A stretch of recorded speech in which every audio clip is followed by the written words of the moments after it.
قرآن سے میں نے واضح بیان کر دیا کہ شراب اور جوا یہ حرام ہے، اور اس سے وبال یہ ہے کہ ایک دوسرے کی دشمنی اور مال کا ضیاع ہے، اور آپس میں لڑائی جھگڑا اور اللہ کے ذکر سے روکتا ہے۔ اب آگے یہ ہے کہ یہ جو جیتا ہوا مال ہے اس کا کیا حکم ہے؟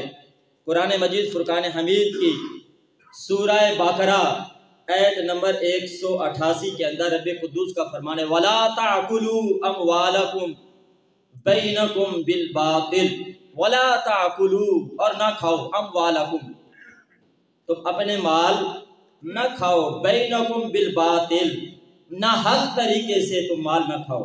فرمایا آپس میں ایک دوسرے کا مال نہ حق نہ کھاؤ۔ یعنی اس آیت کے تحت پھر یعنی وہ کون سا باطل طریقہ ہے، کس طرح نہ حق مال نہ کھاؤ، وہ کیا ہے؟ مفتی نعیم الدین مراد آبادی فرماتے ہیں اس آیت میں باطل طور پہ کسی کا مال کھانا حرام فرمایا، اور فرمایا خواہ لوٹ کر۔ اب وہ جو مال کھانا حرام ہے جس کو قرآن کہہ رہا ہے وہ باطل ہے، کون سا مال باطل ہے؟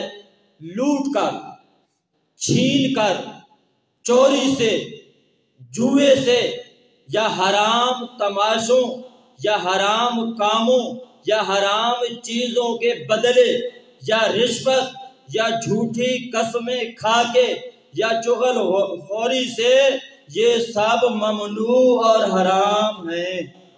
آپ اندازہ لگائیں کہ یہ قرآن کی واضح آیت، اور پھر مفسرین کرام اس کو بیان کر رہے ہیں، اور قرآن کے بعد حدیث کا نمبر آتا ہے، تو حدیث مبارکہ میں سے ایک حدیث میں آپ کے سامنے بیان کر رہا ہوں۔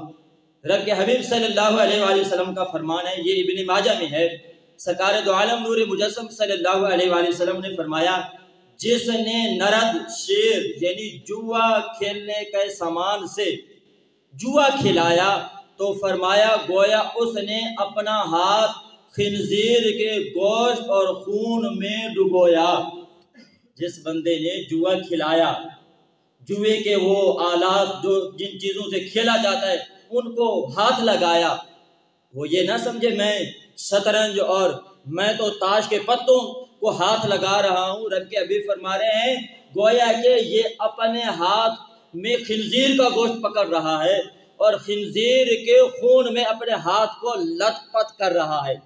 یعنی یہ کتنا بڑا گناہ ہے اور کتنا بڑا اس کا وبال